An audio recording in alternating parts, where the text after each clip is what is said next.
Neemias, capítulo de número 1, diz assim na minha versão: palavras de Neemias, filho de Acalias, no mês de Quisleu, no 20º ano, quando eu estava na cidade de Suzã, veio Anani, um dos meus irmãos, com alguns homens de Judá. Então lhes perguntei a respeito dos judeus que escaparam e sobreviveram ao exílio e a respeito de Jerusalém. Verso de número 3. E eles me responderam: os restantes, os que sobreviveram ao exílio e se encontram lá na província, estão em grande miséria e humilhação. As muralhas de Jerusalém continuam em ruínas, e os seus portões foram destruídos pelo fogo. Quando ouvi estas palavras, eu me sentei, chorei, lamentei por alguns dias, fiquei jejuando, orando diante do Deus dos céus, e eu disse, e olha a oração de um homem como eu e você: ah, Senhor Deus dos céus, Deus grande e temível, que guardas a aliança e a misericórdia para com aqueles que te amam e guardam os teus mandamentos. Estejam atentos os teus ouvidos, estejam atentos os teus ouvidos e os teus olhos abertos, para que atendas à oração do teu servo, que hoje faço diante de ti, dia e noite, pelos filhos de Israel, teus servos. Faço confissão dos pecados dos filhos de Israel, os quais temos cometido contra ti. Eu e a casa de meu pai pecamos. Temos procedido de forma totalmente corrupta contra ti e não guardamos os mandamentos, nem os estatutos, nem os juízos que ordenastes a Moisés teu servo. Verso 8. Lembra-te da palavra que ordenaste a Moisés teu servo, dizendo: se vocês forem infiéis, eu os espalharei entre os povos.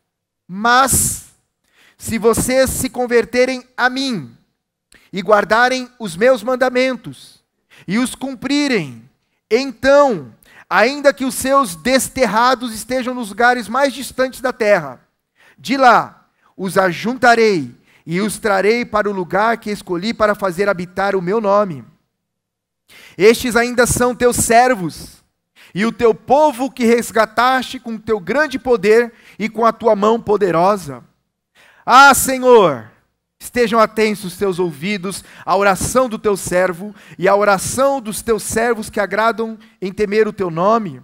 Faze com que o teu servo seja bem-sucedido hoje e encontre misericórdia diante desse homem. Nesse tempo, diz Neemias, eu era copeiro do rei. Capítulo de número 2. No mês de Nissan, 3 meses depois dessa oração, no 20º ano do reinado de Artaxerxes, uma vez posto o vinho diante dele, eu o peguei e ofereci ao rei. Ora, nunca antes eu tinha estado diante dele triste, ou triste diante dele. Então o rei me disse: por que o seu rosto está triste, se você não está doente? Isso tem de ser tristeza do coração. De onde? Do coração. Não tem a ver só com a fisionomia, com o momento. É uma dor e uma tristeza profunda. O rei chega à conclusão que aquela tristeza então só pode ser uma tristeza do coração.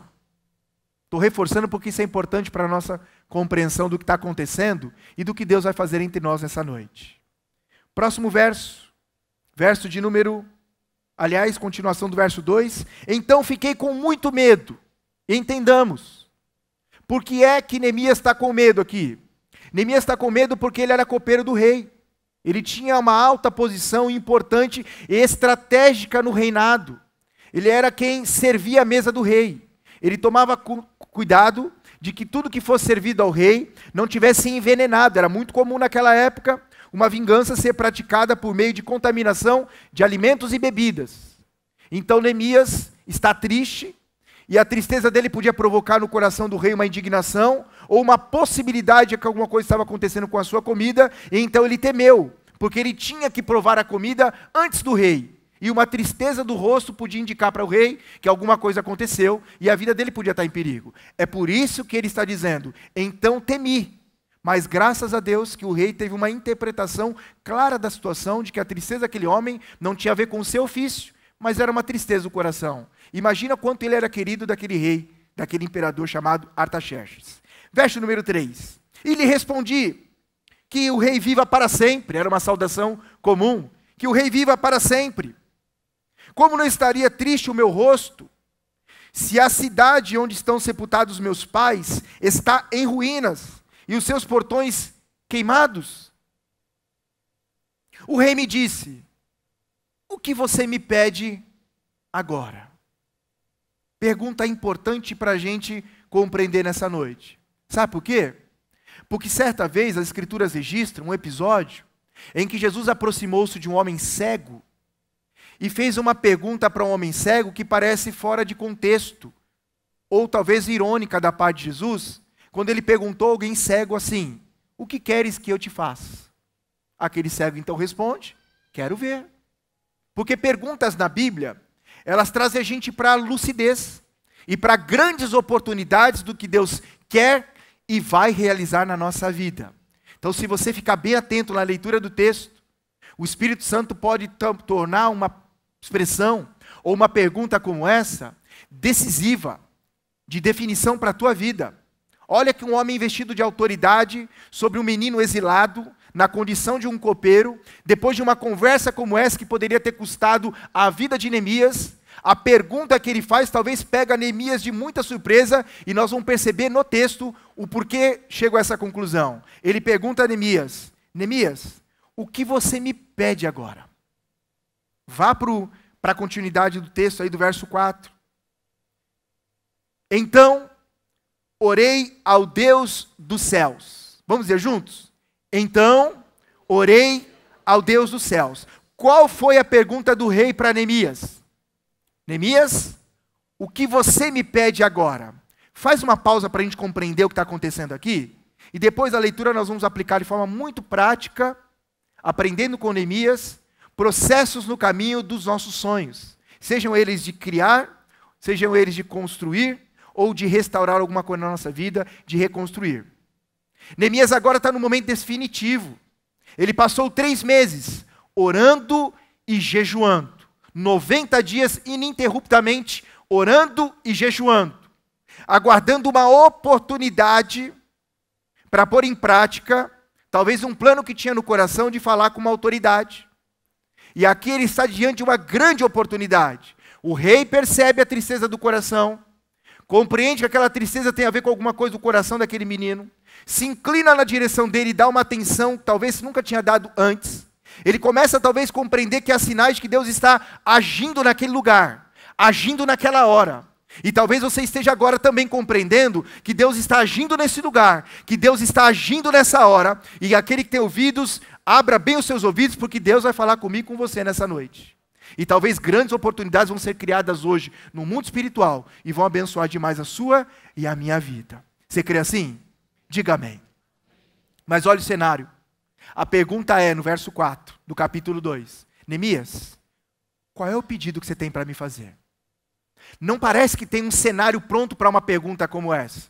Parece uma coisa muito casual e corriqueira, correndo, porque ele estava servindo a mesa. Daqui a pouco vamos ver que a rainha estava junto, então isso era muito solene. Mas, de repente, Deus cria uma oportunidade e Neemias está 90 dias orando e jejuando. Vou reforçar essa expressão e daqui a pouco nós vamos aplicá-la. 90 dias orando e jejuando. Imagina a oração de Neemias. O jejum de Neemias. Senhor, me dá uma oportunidade. Senhor, me dá uma oportunidade. Senhor, cria uma situação.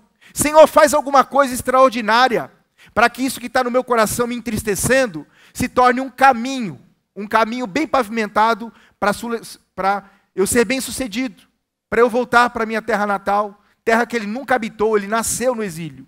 Seus pais foram exilados, ele nasceu lá. Ele não tinha uma relação afetiva, visual, com Jerusalém e Judá naquela condição que a gente leu aqui.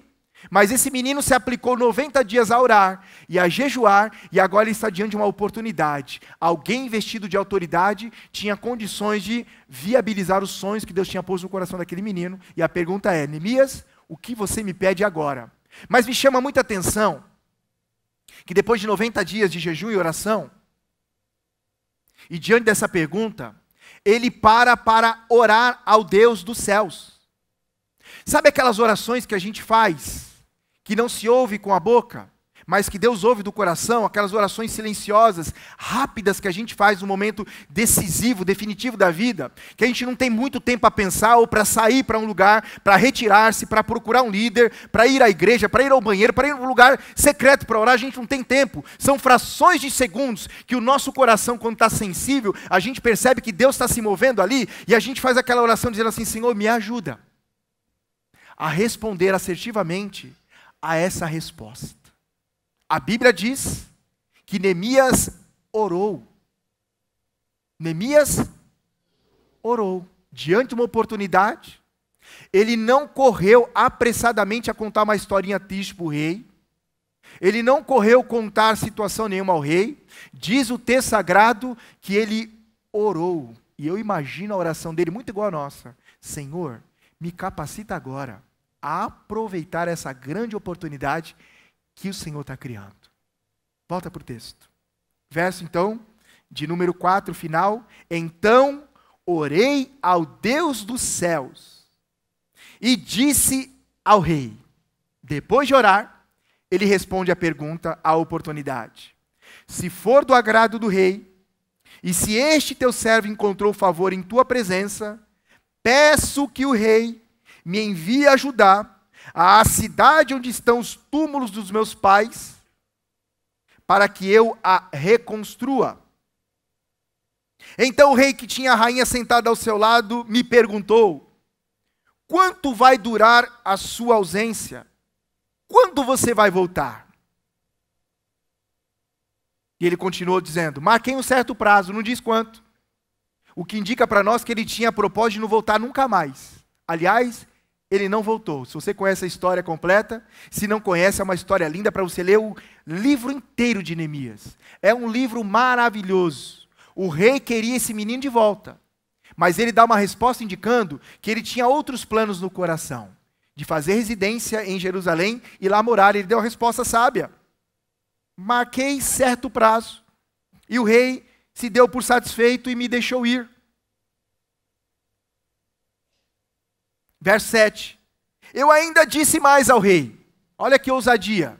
Disse mais ao rei: se for do agrado do rei, que ele me dê cartas para os governadores da região do outro lado do Eufrates, para que me permitam passar e entrar em Judá. E também uma carta para Asaf, guarda da floresta do rei, para que me dê madeira para as vigas dos portões da cidade, do templo, para as muralhas da cidade e para a casa em que deverei me alojar. E o rei me deu tudo o que eu pedi. O rei me deu tudo o que eu pedi. Por quê?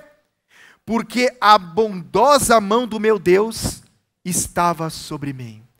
Você consegue colocar suas mãos nessa posição? Não tem nenhum misticismo nisso, não. Você consegue dizer assim: o meu Deus, com sua mão poderosa, com o seu favor generoso, está sobre mim. Glória a Deus.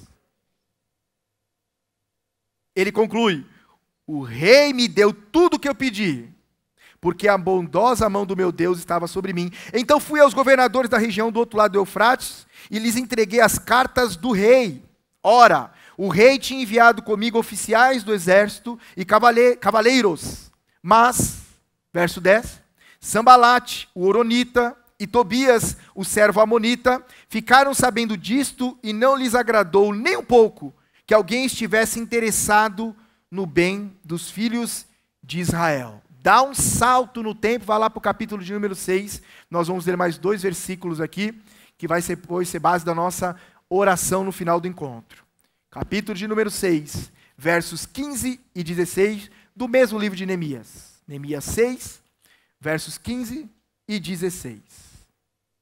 Diz assim: A reconstrução da muralha foi terminada aos 25 dias do mês de Elu. Em 52 dias foram reconstruídas as muralhas de Jerusalém. Verso 16: quando todos os nossos inimigos ouviram isso, todos os gentios à nossa volta temeram e decaíram muito no seu próprio conceito, porque reconheceram que foi por intervenção do nosso Deus que fizemos esta obra. O tema de hoje, vocês talvez viram nas redes sociais, é liberdade, na continuidade da série Liberdade. Liberdade para sonhar. Alguém, ou algumas pessoas nos nossos dias, têm certa facilidade em brincar com esse assunto, dizendo que sonhar ainda é de grátis, ainda não tem nenhum tipo de vínculo com o governo, então não é cobrado nenhuma taxa. Então sonhar ainda é livre. E as pessoas dizem assim, então sonhe livremente, e sonhe grande. São expressões do nosso adágio popular, nosso vocabulário, nossa língua portuguesa, que vão de alguma forma mexendo com o nosso imaginário. Sonhar. Eu não sei vocês, mas eu sonhei, imagino que você também. E é legal quando a gente faz uma volta no passado, e a gente imagina os sonhos que nós tivemos quando nós éramos crianças. Boa parte de nós não é o que sonhou um dia quando criança. Até porque alguns de nós sonhou ser uma coisa por dia na sua infância.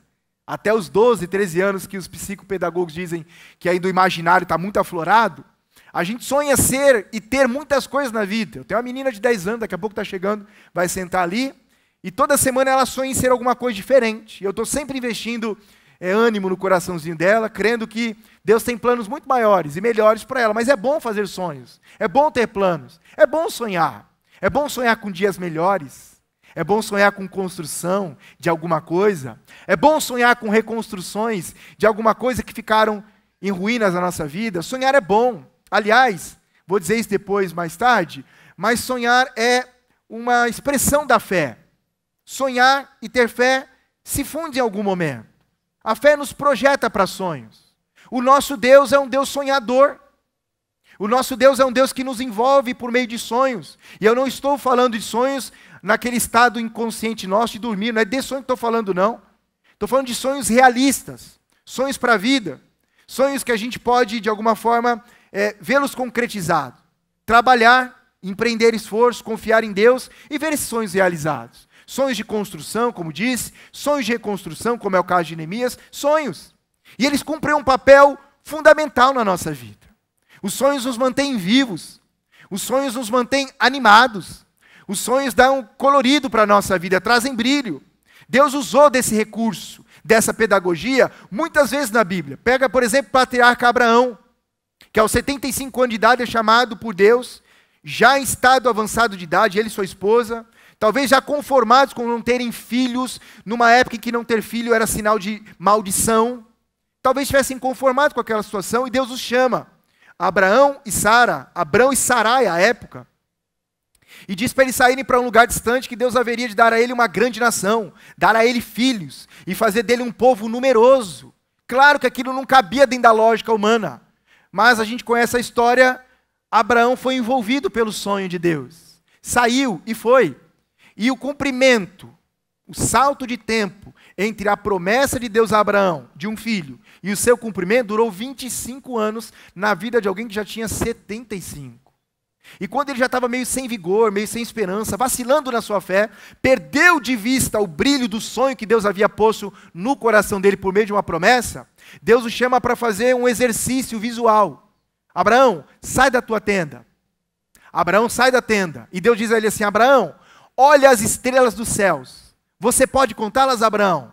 Imagino que a resposta dele foi não. E Deus disse, olha, assim eu vou tornar tão numerosa a tua descendência. Abraão, olhe agora para o chão, veja as areias do mar, da praia. Você pode contá-las? Também não. Vou fazer a tua geração, a tua descendência, tão numerosa quanto a areia da praia. O que Deus está fazendo? Renovando um homem na promessa que havia feito a ele, levando-o a enxergar um cenário, a sonhar com coisas grandes, com coisas excelentes que Deus haveria de fazer. E Deus o fez. Deus realizou. Abraão não viu com os seus próprios olhos uma nação tão numerosa, mas ela se tornou o povo de Deus, e ele se tornou o pai de uma grande nação do povo de Deus. Deus fez. Deus usa o expediente dos sonhos para fortalecer a gente. O nosso Deus é sonhador. Desde a fundação do mundo, ele sonhou em ser pai de uma grande família, ser pai da minha pessoa e de você também. Ele sonhou e aqui estamos nós, cumprindo o sonho do nosso Pai Celestial. Somos a família de Deus. Então, sonhos fazem parte daquilo que Deus estruturou para que vivêssemos e por meio dos sonhos fôssemos abençoados. Mas é verdade que a gente lida com outro componente, que são a frustração dos nossos sonhos. Alguns de nós talvez esteja aqui hoje à noite, participando presencialmente ou pela transmissão no YouTube, dizendo assim: pastor, eu já nem quero sonhar mais. Estou cansado de me decepcionar com sonhos, com planos e projetos. Tem gente que de alguma forma está tentando blindar o coração, está tentando se autopreservar, dizendo assim: eu já nem faço mais planos para a vida, vou vendo cada dia como se fosse o último. Como disse Jesus, e aí descontextualiza o que Jesus está ensinando: basta cada dia o seu próprio mal. Como se todos os dias fossem maus, e nem todos os dias são ruins. A maioria dos nossos dias são bons, são propícios para a gente trabalhar em função de um sonho que Deus pôs no nosso coração. E o Neemias está ensinando a gente aqui verdades ricas e poderosas no processo de construção de sonhos. Construção de sonhos de uma família, ou reconstrução de sonhos de uma família que se perdeu, construção de uma carreira, construção de uma identidade, construção de uma profissão, construção de um ministério. E quando eu disser construção, compreenda isso, que alguns outros estão num outro estágio da vida, que estão trabalhando pela reconstrução, que geralmente dá mais trabalho. Porque quando a gente constrói, a gente não tem história, a gente não tem preconceitos. Então a gente sai construindo coração aberto. As decepções vêm, as realizações também, mas a gente não tem memória comprometida e traumática. Mas quando se pensa em reconstruir, dá mais trabalho, até porque vem a expressão ou o vocábulo reconstruir, dá mais trabalho do que construir. Não porque demanda mais energia, mas demanda fatores psicológicos e emocionais que por vezes atrasam a gente. Sensações de autossabotagem, de que se deu errado uma vez, vai dar errado de novo. E se deu errado de novo, vai dar errado de novo. Então é melhor não reconstruir, porque vai dar muito trabalho, não vai ser possível. E essa é uma grande mentira do inferno e das circunstâncias. Porque há muita beleza em reconstruir. Tanto quanto há beleza em construir, há muita beleza em reconstruir. Então quero dizer a você, que está me ouvindo agora, e que talvez deixou os sonhos morrerem dentro do seu coração, ou escondidos num canto oculto do seu coração, dizendo: não vou mais me comprometer com isso, deixa a vida me levar, vida leva eu. O Espírito Santo está dizendo para você nessa noite: vou te ajudar a reconstruir aquilo que de alguma forma foi destruído na sua vida. Há muita beleza. Aliás, os testemunhos de reconstruções são muito lindos. Tenho convivido ao longo da minha vida pastoral, Fabinho e Lucas, meus amigos, com gente que teve o divórcio na vida. Experimentou o divórcio. Um fracasso terrível para a alma de uma pessoa. E quem está aqui na condição de divorciado não se sinta mal com isso, mas sabe que os efeitos de um divórcio são devastadores no coração. E quando tem filhos envolvidos, isso aumenta e muito a sensação de fracasso. E divórcio, em certa medida, é fracasso. Fracassamos na palavra que empenhamos. Mas eu já vi casos, por exemplo, e é lindo, de gente que fracassou e reconquistou o seu cônjuge. Gente que pisou feio na bola, que traiu, que feriu profundamente, mas num determinado momento da vida veio a lucidez, foi alcançado pelo Evangelho de Jesus, foi restaurado na sua identidade e descobriu que o que fez agrediu muito mais do que ele tinha pensado que tinha agredido, e volta para pedir perdão. E encontra outra pessoa restaurada, abençoada também, e que abre espaço para restaurar a família. Conheço muitos casais que hoje dão palestras, ou são líderes locais e igrejas de ministério com famílias, que tiveram na sua vida divórcios, que foram restaurados e voltou a ser casado, ou que tiveram um segundo casamento e estão vivendo abençoando muita gente. Porque há beleza em reconstruir também. A nossa vida é marcada pela reconstrução. Nós nascemos numa condição de separados de Deus, de inimigos de Deus, diz a Bíblia. Mas por meio de Jesus, nós fomos reconectados a Deus. Saímos da condição de inimigos de Deus para amigos de Deus. A graça de Deus nos transportou do reino das trevas para o reino do Filho do seu amor. Por meio da graça, agora nós temos paz e comunhão com Deus. Ou seja, todos nós que já entregamos a vida a Jesus, nós sabemos o que é reconstrução, porque Jesus operou uma obra poderosa que restaurou a nossa vida com o nosso Criador, Deus e Pai. E todas as vezes, guarde isso que eu vou dizer para você, que nós empreendemos esforço na direção de reconstruir, nós contamos com a força e com a graça de Deus. E com a oposição das trevas também. Mas maior é o que está conosco do que aquele que está no mundo. Porque agindo Deus, ninguém pode impedir. Nosso Deus é um Deus de recomeços, de novos começos, de construção e de reconstrução. Quantos creem nisso, digam amém. Então sonhar, amigos, é uma linguagem da fé. A fé não trabalha só na dinâmica do imediatismo. Vai acontecer agora. Como oramos aqui pela Gisele. Oxalá nós tivéssemos a notícia agora no WhatsApp da Salete, dizendo, essa mulher está sarada, desentubada, ou destubada, né, que esse é o termo certo, destubada e está vindo para casa. Seria apoteótico para nós. Pararíamos o culto agora e iríamos agora para frente do hospital para trazê-la nos braços. Numa sessão apoteótica da nossa fé. Mas, em geral, a fé não trabalha na demanda do imediatismo. No geral, guarde isso também. A fé trabalha no campo do processo. Como é que a fé trabalha? No processo. Hebreus capítulo 6, versículo 12, um livro fantástico para a gente ler também, diz que a fé e a paciência, ou a perseverança, elas caminham juntas. E paciência e perseverança indicam processos. Então, a fé trabalha no processo. E no processo da fé, no exercício dela por meio da paciência e da perseverança, Deus vai transformando a gente, para que quando a gente alcançar os sonhos que Ele pôs no nosso coração, os ideais que é no nosso coração, a gente esteja plenamente preparado para não só receber a realização do sonho, mas sabermos que aquela realização não tem nada a ver com a nossa capacidade pessoal de realização. Tem a ver com a bondosa mão de Deus. Como Neemias chega a essa conclusão, foi a mão de Deus que operou essa grande restauração dos muros de Israel. A fé, a perseverança e a paciência nos preparam para não só recebermos a bênção, mas sabermos de onde ela vem.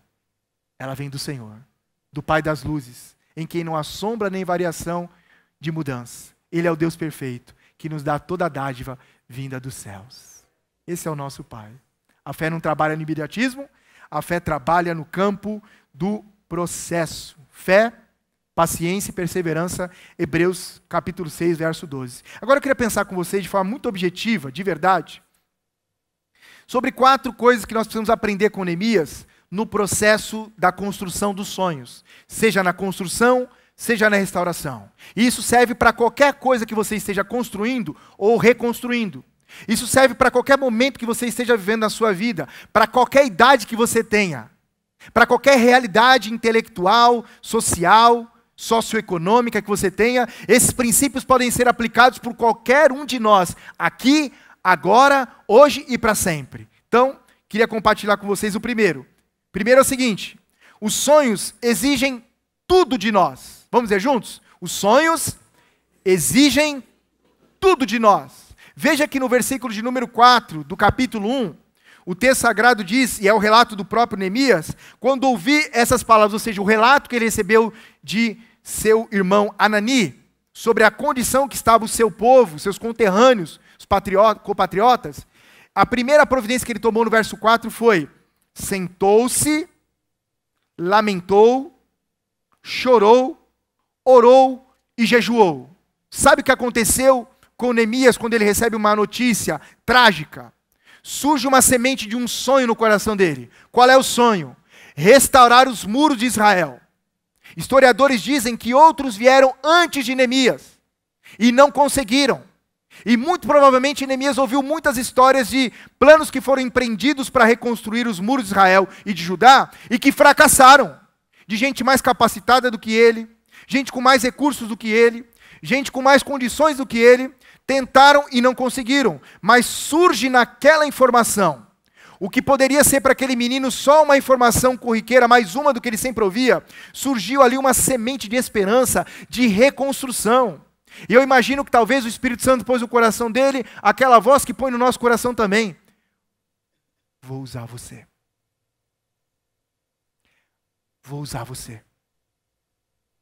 Vou usar você do jeito que você é para fazer uma grande obra. Vou usar você do jeito que você é para fazer uma grande reconstrução. Neemias, vou usar você. E talvez Neemias faria o mesmo exercício que eu e você fazemos continuamente quando ouvimos essa voz do céu. Eu? O menino? Nunca fui até lá? Tem história de gente que melhor do que eu fracassou, vai usar a mim. Com as minhas inadequações, com as minhas imperfeições, com as minhas imitações. Eu imagino o Espírito Santo soprando no ouvido dele, o que está soprando no ouvido de muita gente aqui agora. Vou usar você. Vou usar você. Vou usar você. E aquilo que era uma informação que o levou para o lamento e para o choro, e tem muita gente que não está mais sonhando e nem trabalhando nos sonhos que Deus pôs no coração, porque para nesse nível só de lamentar e chorar. Olha a minha condição. Neemias não fez isso. Passou sim um tempo lamentando e chorando, envolveu todas as suas emoções, mexeu com a sua razão, seu imaginário, mas ele dá um salto de qualidade espiritual que eu e você devemos dar também.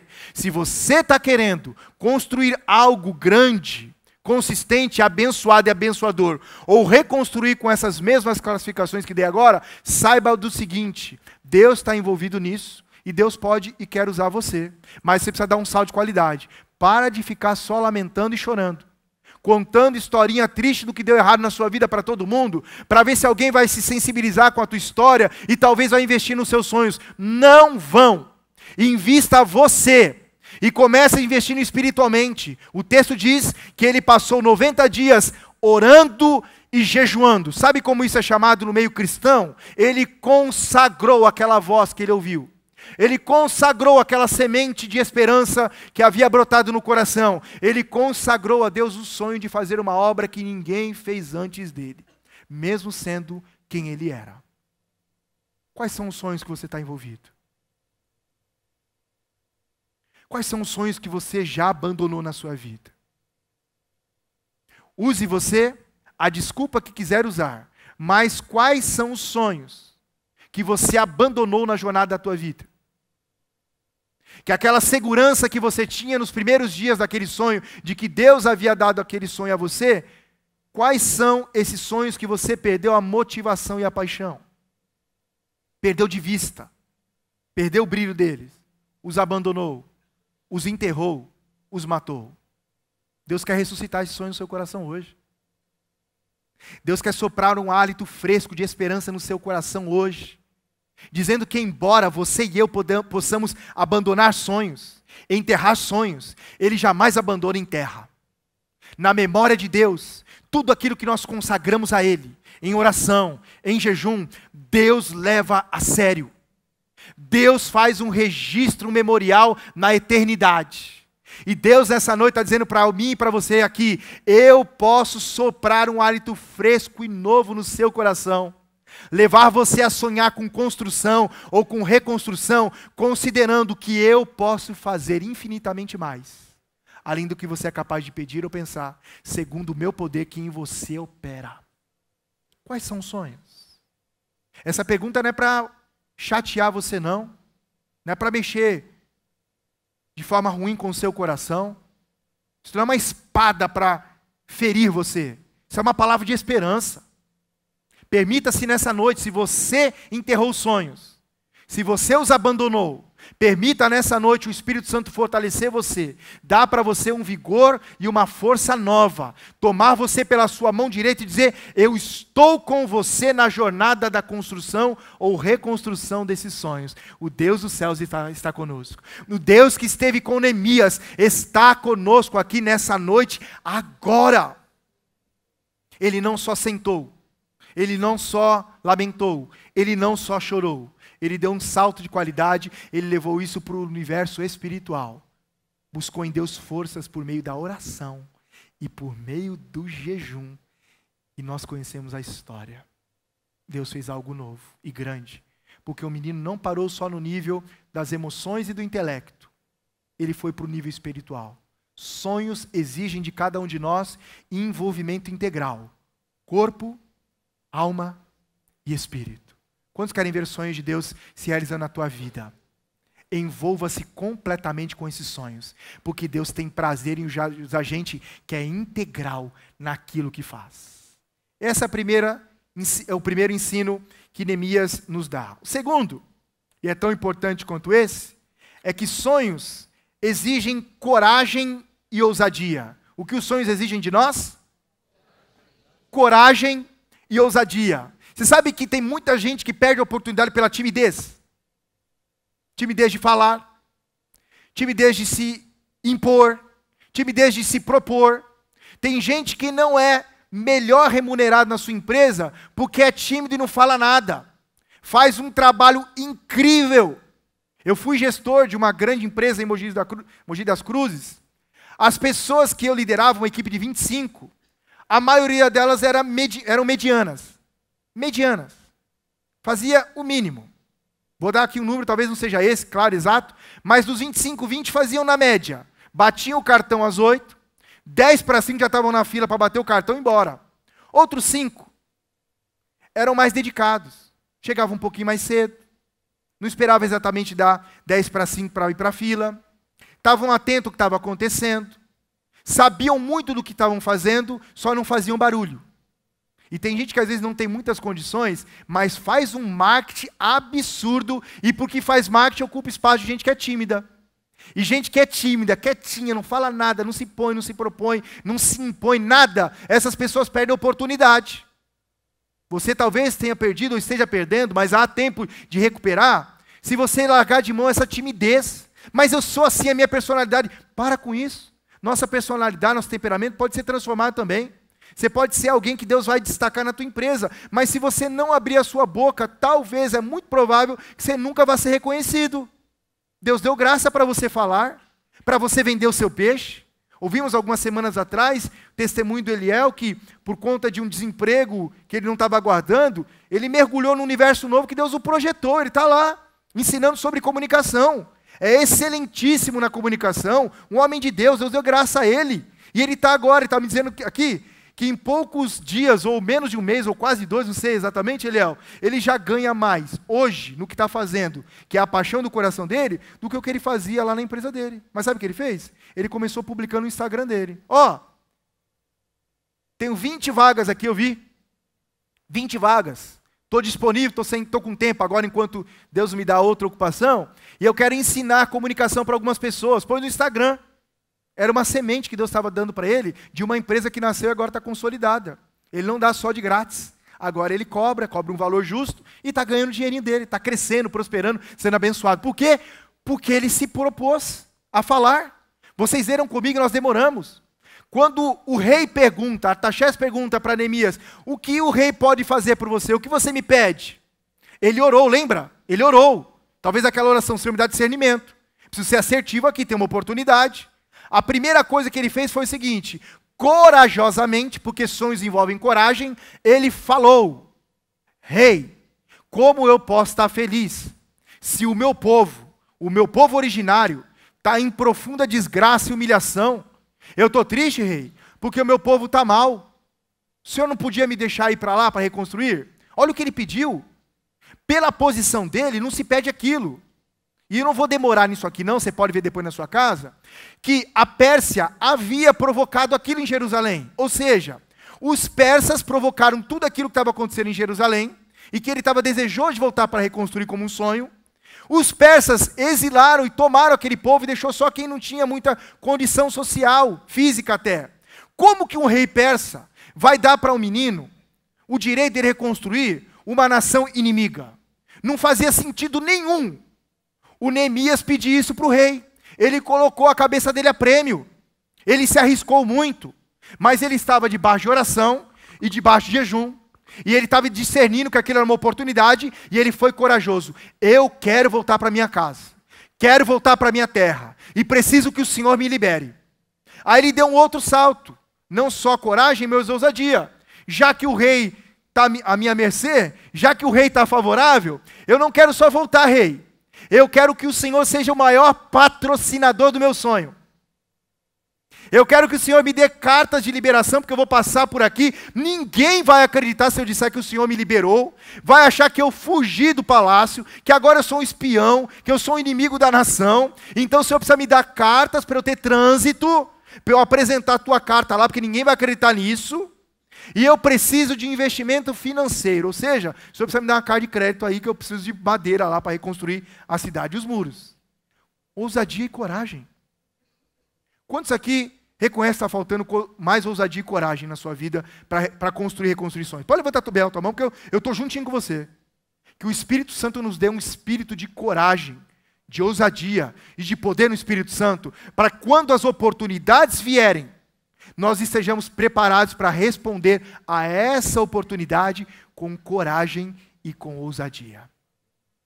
Deus tem paixão por fazer coisas na vida de gente corajosa. Deus não usa covardes.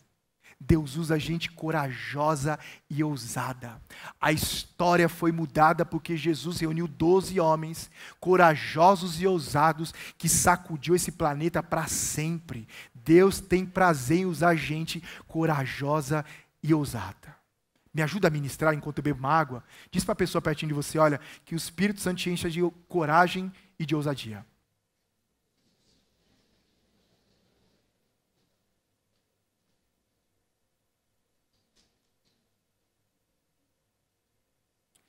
Terceira coisa importante que nós aprendemos com Neemias nos processos dos sonhos, é que sonhos passam pelo teste da oposição.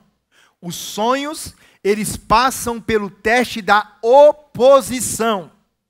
Se você ousar sonhar os sonhos de Deus, consagrá-los ao Senhor, e se dedicar para vê-los sendo construídos ou reconstruídos na sua vida, leve em consideração que todo sonho de Deus conta com oposição. Qual é a palavra?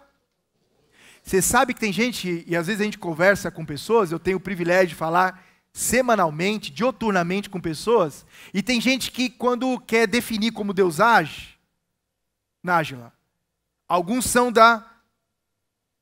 de uma opinião assim, pastor, eu creio que quando Deus age, tudo fica facinho e acontece naturalmente. Tá bom. Outros dizem assim, pastor, eu creio que quando Deus vai agir numa situação, ou quando Ele age, vai se levantar muita oposição do inferno. E eu fico desesperado no meio disso tudo, porque um crê de um jeito, outro crê do outro, mas uma coisa é fato, olha para as Escrituras, toda pessoa que ousou crer, corajosamente crer, ousadamente crer, que Deus estava levantando essa pessoa para algum tipo de sonho de construção ou reconstrução, veio oposição. E na hora da oposição eu vejo muita gente recuando. Ah, não vou mexer nisso não, vai dar muito trabalho. Pastor, as trevas se levantaram. Comecei lá minha empresa, já me falaram lá que no bairro, todo mundo que vem para esse prédio aqui não prospera. Porque o meio aqui se juntou e eles têm uma obra arquitetada das trevas. Eles fazem trabalho para dar errado. Estávamos eu e minha esposa num lugar desse, né, André? Um lugar lindo, maravilhoso aqui no Tatuapé. Sentamos com um casal de amigos, são os proprietários, fechamos a porta e dizendo assim, escuta, de onde vocês aprenderam isso? De viverem aqui acuadinhos e com medo. Quem deveria estar com medo são esses que fizeram obra contra vocês. Porque o Deus Todo-Poderoso, o Senhor dos Exércitos, o Deus que opera tudo em todos, é o Deus da vida de vocês. Quem deveria, se tivesse alguém ter medo aqui, são eles. Por que tanta covardia? Por que tanto medo? De encontrar sal na porta, de encontrar um sapo com charuto? Por que tanto medo? Sabe por quê, irmãos? Porque nós conhecemos muito do poder de Deus. Isso indica que a gente conhece muito pouco das Escrituras. Mateus 22, 29, Jesus disse, vocês erram, vocês tropeçam, vocês cometem equívocos, porque vocês não conhecem as Escrituras e nem o poder de Deus. Porque quando a gente conhece o poder de Deus, a gente se levanta no poder de Deus e nenhuma oposição pode parar um homem ou uma mulher de Deus cheio de sonhos, não. Ninguém pode. Você e Deus numa situação sempre será a maioria. Quando Deus mostrou para um rei de Israel uma legião de anjos, um exército de anjos, quando uma nação inimiga veio contra o povo de Deus em certo momento, e ele viu de longe os cavalos, os cavaleiros, as comitivas e todo aquele aparato militar contra ele, entrou em depressão, foi buscar Deus e disse: ei, abre os olhos e olha de novo. Quando ele abriu os olhos, ele viu uma legião de um exército de Deus combatendo. E Deus disse assim: nessa peleja você não terá que pelejar, eu pelejarei por vós. E Deus mandou emboscada, eles se mataram entre eles, sem que o povo de Deus, o rei de Israel, levantasse uma única espada. O Deus que trabalha por nós é o Deus Todo-Poderoso. Isaías 64:4, desde a antiguidade não se viu, nem jamais se ouviu falar de um Deus que trabalha por aqueles que nele esperam. Esse é o nosso Deus. Pastor, estou enfrentando oposição. Aproveite essa oportunidade para ganhar os seus opositores. Não peça para Deus exterminar o que você chamou de inimigos. Porque quando Deus age com justiça, e só Ele pratica a justiça perfeita, você é abençoado e as pessoas de carne e sangue, pessoas físicas como você e eu, são abençoadas na oposição. Porque Deus não quer destruir as pessoas. As nossas armas espirituais são para lutar contra principados e potestades. Dá uma olhada em Efésios 6.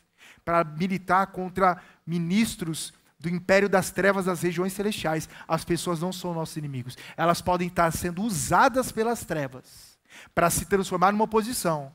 Mas o Senhor vai fazer algo tão extraordinário na sua e na minha vida, que eles serão abençoados também. Sonhos passam pelo teste da oposição. Agora, um parêntese importante aqui. O fato de Deus ser sonhador, nos envolver nos sonhos, o fato de Deus trabalhar por meio de sonhos para amadurecer a nossa fé, não indica que todo sonho é de Deus. Não indica que todo sonho que há no meio do seu coração é de Deus. Primeira coisa é que o nosso sonho vai passar por um crivo. Qual é o crivo? Simples, objetivo. Para você saber se esse sonho é de Deus e é legítimo, você precisa avaliar as suas motivações. Por que é que você quer que Deus te abençoe nessa construção ou nessa reconstrução? Se a resposta for por uma questão egoísta, meramente humana, voltado para o ventre, para o seu próprio umbigo, pode saber que Deus não está nisso. Esse sonho é humano, ele é egoísta, e me perdoe a expressão, ele é diabólico. Esses sonhos podem destruir você. As redes sociais estão cheias de gente assim, vou pegar só um recorte aqui para dar um exemplo pequeno. Pessoas que são abandonadas pelo seu parceiro, pela sua parceira, seja namorado, noivo, um cônjuge, em geral, eles passam por um processo de se sentir tão frustrado, tão abandonado, isso é sério, que eles vão às redes sociais mostrar que estão num novo relacionamento. Não porque eles estão preocupados exatamente com reconstruir a vida amorosa, afetiva, mas para dizer para o ex: olha o que você perdeu. Deus não está nisso. Todo sonho que é legítimo e vale a pena lutar e é de Deus, são os sonhos que a gente sonha com o objetivo de que quando eles se realizarem, outras pessoas serão abençoadas para além de você. Se os sonhos que você tem de construção ou reconstrução de alguma área da tua vida passa pelo critério de que uma vez reconstruído ou construído, muita gente vai ser abençoada por meio de você e da realização desse sonho, pode ter certeza que Deus está nesse negócio e vai investir pesado para ajudar você. Mesmo que você sofra as mais terríveis oposições, inclusive das pessoas mais íntimas da sua casa, mais próximas do seu coração como amigos, saiba, se o plano que há no seu coração, a motivação que há no seu coração é de abençoar outros quando Deus realizar esse plano é de Deus. Mas se é só para você e para mostrar para os outros que você é muito bom, queridinho ou queridinha de Deus, abandone, que isso vai fazer muito mal para você. Pode até te matar. Dito isso, fechado parênteses, o quarto ensino que Neemias nos dá na construção ou na reconstrução dos sonhos em termos de processo. E aqui a gente vai caminhando para o final. Sonhos exigem muito trabalho e muita dedicação. Sonhos exigem de cada um de nós muito empenho, muito trabalho, muita dedicação. Não existe essa coisa que se Deus me deu um sonho, Ele que se vire para patrocinar e para realizar. Isso é besteira. Ah, mas a gente vive na época da graça, alguém diria. Verdade. A época da graça, do favor de Deus. A boa mão dele está sobre nós. Oramos em determinado momento aqui, baseado na inspiração de Neemias. Mas deixa eu dizer uma coisa para você, e você talvez até saiba. A graça, ela não anula esforço. A graça anula mérito. Digo de novo. Graça não anula esforço. Graça anula mérito. Ou seja, quando os sonhos se realizam, a gente chega à mesma conclusão que Neemias chegou. Isso só aconteceu porque Deus estava envolvido nisso e foi o Senhor que fez por meio de nós todas essas coisas. Isso é graça. O mérito é dele. Mas Neemias trabalhou muito. Nós lemos lá os versículos 15 e 16 do capítulo 6, que fala da realização do sonho. O que era expectativa tornou-se realidade. E os músicos podem chegar e me ajudar no piano aqui, por favor, Juninho. Você que é o meu favorito, quase único, abençoado. Sonhos exigem da gente muito trabalho, muita dedicação. Pergunta a você, olhando nos seus olhinhos verdes, quanto você tem dedicado do seu tempo, das suas orações, da sua preparação, dos seus recursos financeiros, em função dos sonhos que Deus pôs no seu coração. Se você não estiver disposto a dar tudo de si pelos sonhos que Deus te deu, não espere de Deus que Ele faça alguma coisa para compensar a tua e a minha preguiça. É forte a expressão, amigos? Mas é para dar um ânimo. É um desfibrilador espiritual mesmo.